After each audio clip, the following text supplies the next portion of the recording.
Creo que ni siquiera hubiera hecho falta que dos íconos, digamos, de los mercados, como Bloomberg y Guillermo Calvo, aparecieran para precisar lo dramático del cuadro argentino. La compañía estadounidense señaló que Argentina es la economía emergente más vulnerable del mundo. Hablaremos de esto después con Carlos. Y el economista, entre otras delicias, dijo que el riesgo de default es muy importante. Estoy yendo textual. Que el Fondo Monetario descubrió estar negociando con gente incompetente y que un gobierno con Cristina puede ser más creíble que el de Macri. Previo a esto, con el habitual ninguneo de los grandes medios, las propias cifras oficiales, este comienzo tiene varias cifras, presentaron el aumento del delito en la provincia de Buenos Aires. Los robos se incrementaron en un 63%, las estafas un 55,4%, los secuestros un 50% y los homicidios en ocasión de robo un 25%. El mundo Heidi y los resultados de la mano dura para prevenir el delito. Unas horas después se revelaron las conclusiones del encuentro de las agencias de vialidad de todo el país, que avisó sobre el deterioro de las rutas nacionales, la destrucción de las provinciales y el grado mínimo de inversión.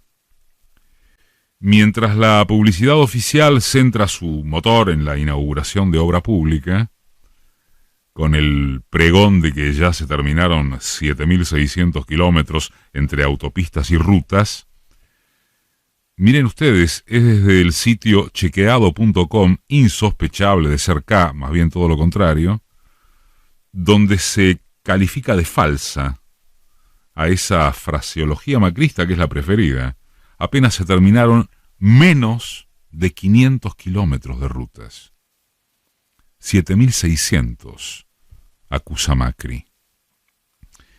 También son cifras oficiales, lo cual le otorga cierto mérito a la transparencia gubernamental en este punto, que la supercosecha detuvo la caída macro de la economía, mientras la pérdida de empleo registrado es pavorosa.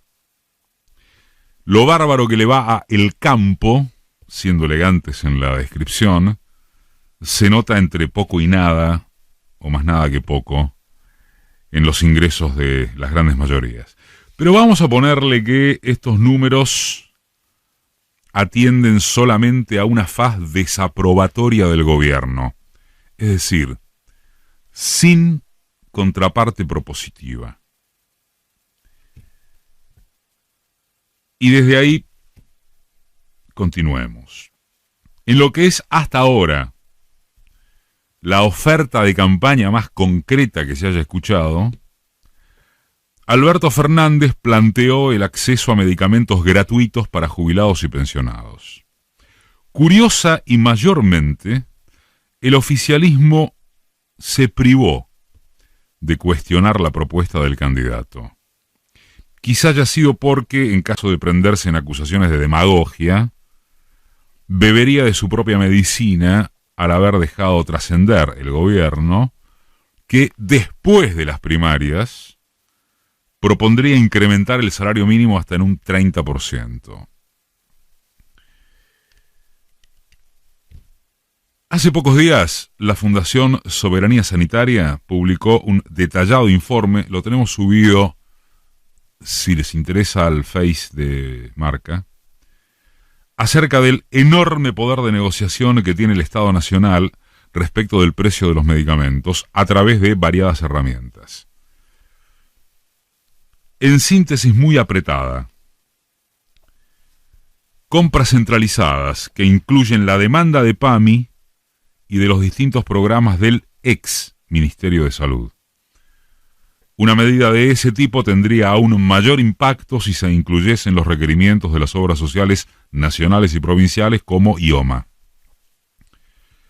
Compras conjuntas con otros países a través del Fondo Estratégico de la Oficina Panamericana de la Salud. A partir del cálculo de la necesidad anual, cada estado participante puede acceder a más de 200 medicamentos de los considerados estratégicos a precios dramáticamente inferiores a los del mercado. Compra a laboratorios de gestión estatal, siendo que el Estado cuenta con la agencia, la ANLAP, que nuclea a todos los laboratorios de producción pública de medicamentos. Importación desde países como China e India, cuyos precios son sustancialmente más bajos. Y si acaso no fuera posible utilizar ninguna de estas herramientas, advierte el informe, seguramente para prevenirse del bombardeo crítico a su factibilidad, sirve resaltar que el Estado Nacional adquiere los medicamentos mediante licitaciones públicas y montos sustancialmente inferiores, también, al precio de venta al público. A modo de conclusión, el trabajo indica que si se toma el presupuesto del PAMI de este año, garantizar el acceso gratuito a medicamentos para los jubilados implicaría entre el 0,42 y el 23,36% del presupuesto actual total. Simplemente se trata de una decisión política sobre priorización de gasto. Este informe de soberanía sanitaria va en línea con las cifras que manejan los equipos técnicos de Fernández, pero va de suyo, como es un acumulado numérico, casi nadie se preocupa por inquirir en ellas. Y en campaña electoral mucho menos, cuando debería suceder justo lo contrario. Ocurre el problema de que vivimos en el régimen universal de las emociones inmediatas, lo cual es profundamente ideológico, aunque no se lo reconozca como tal. Como al fin y al cabo no se pierde nada, sería una muy buena contribución que, además de apelar a estética y sentimientos, pudiera recurrirse a la solvencia técnica para respaldar el conjunto de propuestas centrales. ¿Dónde está escrito? ¿Dónde está constatado que eso no sería capaz de emocionar también desde una racionalidad bien explicada? El caso de Fernández, de Alberto Fernández, con los medicamentos gratuitos para los jubilados, es un ítem atractivo de campaña, pero requiere de ahondarlo con argumentos competentes para exhibir que lo que no se puede, en mucho más que un solo ejemplo, es lo que la derecha dice que no se debe. Si tan convencida está que lo demuestre, so pena de exponer fragilidad frente a las pruebas sólidas de un frente opositor que se disponga a mostrarlas, con desde ya, tanta creatividad como rigor expositivo. Esos dos conceptos no tienen por qué ser antagónicos. Fernández viene de dos excelentes desempeños durante entrevistas periodísticas en territorio muy hostil. Demuestra que en los mano a mano es un polemista punzante, un tipo que tiene calle, además de experiencia política, y difícil de agarrar en Orsay cuando dispone del retruque. Pero la trascendencia de esas tenidas llega ante todo a un mundo politizado que ya decidió su voto. Son acciones del talento individual más que el producto de la elaboración de juego. Hay un segundo plano de lo que es una campaña, que es la calle. Por los datos que nos llegan, aunque no se ve, aunque es silencioso mediáticamente, hay allí sí, o está comenzando a haber un muy buen trabajo de la gente del Frente de Todos, en los barrios, en el conurbano. Y hay un tercer plano que es la comunicación publicitaria, que es otra cosa. Ahí se concentran los alcances hacia el público masivo, donde están las voluntades del sector de indecisos, 15% hasta 20% según algunas encuestas, que según todos los indicadores definirán el resultado de las elecciones. Esa franja se corresponde con porciones de clase media de las grandes ciudades. El taladro del odio y del miedo a retornar a un pasado en que el bolsillo estaba objetivamente muchísimo mejor, pareciera todavía competir en buenas condiciones, a pesar del desastre macrista. Enfrentar al miedo ese,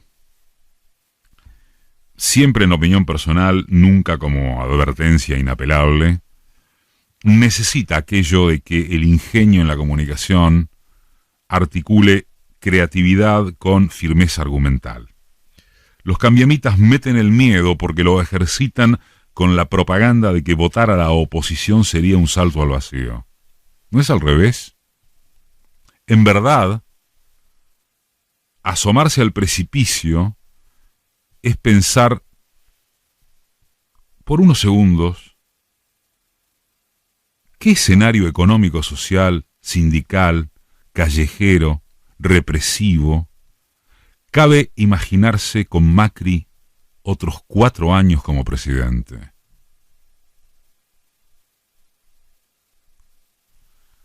¿Cómo podría gobernar Macri?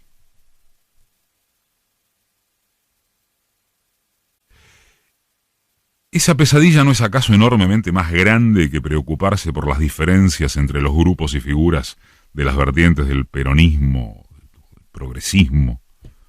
Como si en algún lugar aliancista del mundo no existiesen halcones y palomas. Así fuere que esta pregunta se quitara, permanece que conquistar a los dichosos indecisos no se lograría únicamente gracias a letras y gestos modositos.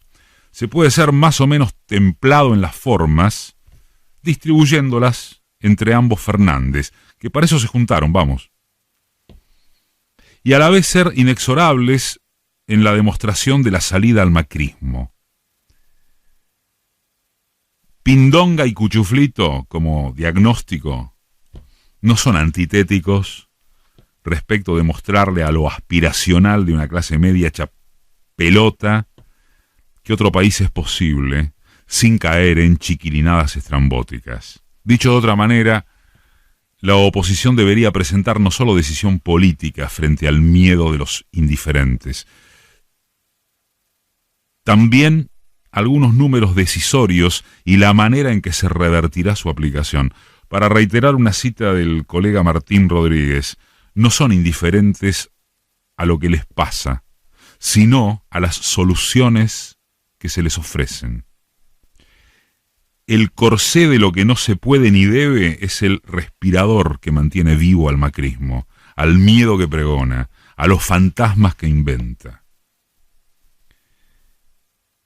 Por eso el imperativo, uno de ellos al menos, sigue siendo desarmar con inteligencia al publicismo de ex Cambiemos, que no está en la calle. A la calle no pueden ni salir, porque los insultan en arameo. Ni a los timbreos pueden animársele. El miedo es a Macri.